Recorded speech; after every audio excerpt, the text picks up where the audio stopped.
semuanya. Akan apa yang bisa kami lihat lewat panca indera. Kami tahu kami juga punya indera rohani, mata rohani, telinga rohani.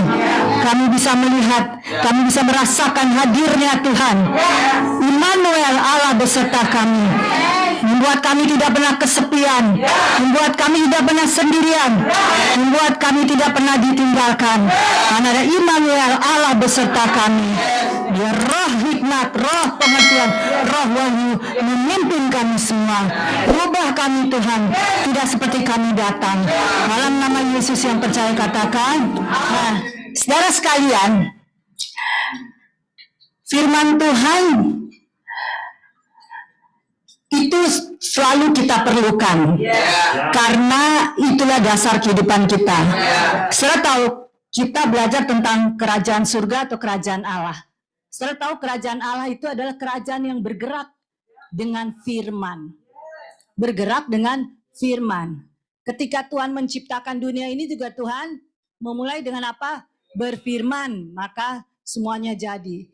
Itu sebabnya sangat penting sikap kita ketika firman disampaikan. Jangankan waktu khotbah, sebelumnya juga penyembahan. Ketika penyembahannya begitu intens, ya. Kalau kita sungguh mengasihi Tuhan, itu pasti kita nggak bisa pasif selama penyembahan. Sama kayak orang, dia begitu menikmati permainan bola, sepak bola, pasti dia nggak akan pasif kan selama nonton bola. Nggak akan pasif kan, nggak akan kaku gitu ya. Atau malah ketiduran, atau ngelamun. Kenapa loh? Karena dia exciting. Dia begitu terhubung sama sepak bola karena memang dia suka permainan olahraga sepak bola. Jadi ada koneksi antara dia dengan permainan sepak bola ini, ya. Nah, jadi sikap kita ketika kita menyembah Tuhan itu memperlihatkan sejauh mana kasih gairah kita kepada Tuhan. Mungkin kita dididik dulu kalau gereja musinya tenang, kalem, nggak usah lompat-lompat, tepuk tangan gitu ya. Kalau perlu nggak pakai drum, cuman piano gitu kan, lembut-lembut gitu ya.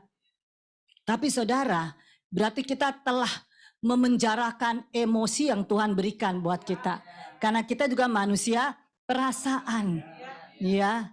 Jadi kalau untuk sesuatu yang kita senang sekali, kita tergerak emosinya.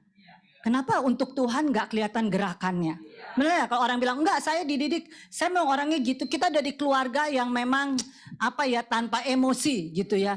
Saya mau nanya, ketika ada apa-apa sama anaknya, saya mau nanya, ketika ada apa-apa sama anaknya, maksudnya anaknya masuk kecelakaan gitu kan, masuk apa gawat darurat, apalagi sampai masuk ICU, saya mau nanya, apakah dia tetap bilang, oh kami dari keluarga yang tanpa ekspresi, mukanya kaku, gitu ya. Memang kita nggak suka mengekspresikan, tapi bukan berarti kita nggak merasa, karena memang itu namanya familiar spirit.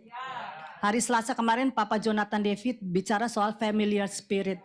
Jadi suatu roh yang sudah mengenal, mempelajari kelemahan kita, dan dia bergerak dari generasi ke generasi.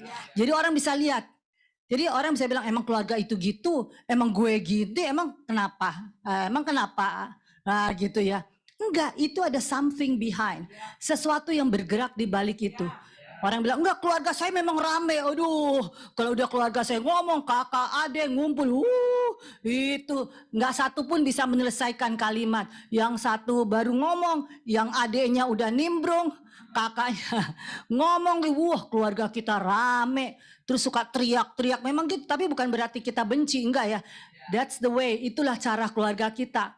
Bukan. Ada lagi keluarga lain, kalem, diem, semuanya diem. Bahkan kalau ulang tahun sama sekali nggak kelihatan ada sesuatu, ada bakmi, biasanya nggak ada tuh. Pokoknya dilewatin aja. Dilewatin aja. Iya, emang keluarga kita gitu, iya. Kakak adik nggak pernah kasih kado waktu ulang tahun. Emang keluarga kita gitu. Nah, itu ada sesuatu yang diturunkan terus menerus. Saudara, memang kalau kita pelajari ya, semuanya kebongkar di hadapan Tuhan. Ketika firman disampaikan, ya, itu kembali lagi. kita harus paham bagaimana kehadiran Tuhan itu membuat seharusnya sesuatu berbeda. Tadi saya dalam doa saya sebut sebenarnya Mazmur 27 ayat 1. Mazmur 27 ayat 1, firman Tuhan katakan, Tuhan adalah terangku dan keselamatanku. Kepada siapakah aku harus takut? Tuhan adalah benteng hidupku, terhadap siapakah aku harus gemetar. Jadi kalau menurut ayat ini gimana saudara? Apakah hidup ini penuh dengan ketakutan? Tapi kenapa saya lihat ketika lagi penyembahan ada orang ekspresinya ketakutan. Kayak nggak bebas gitu, nggak rileks gitu. Cuman takut terus gitu. Tahu nggak saudara, berarti dia telah mengizinkan spirit of error. Ada roh penyesatan, roh kebohongan yang mempengaruhi dia. Saudara tahu, ini ciri khas bedanya. Kapan kita tahu Tuhan yang ngomong sama kita, dan kita bisa bedakan nggak? Apakah Tuhan yang bicara sama kita, ataukah setan yang bicara sama kita? Bedanya apa? Untuk tahu apakah hari-hari hidup saya, oke, let's say sepanjang minggu ini, ya itu Tuhan yang ngomong sama saya, atau inputnya saya dapat dari spirit of error, dari roh penyesat atau dari setan yang bicara sama saya. Akibatnya itu yang membedakan. Kalau kita sepanjang minggu ini hidupnya takut, khawatir aja, bawahnya mau marah-marah aja. Kalau sama orang marah.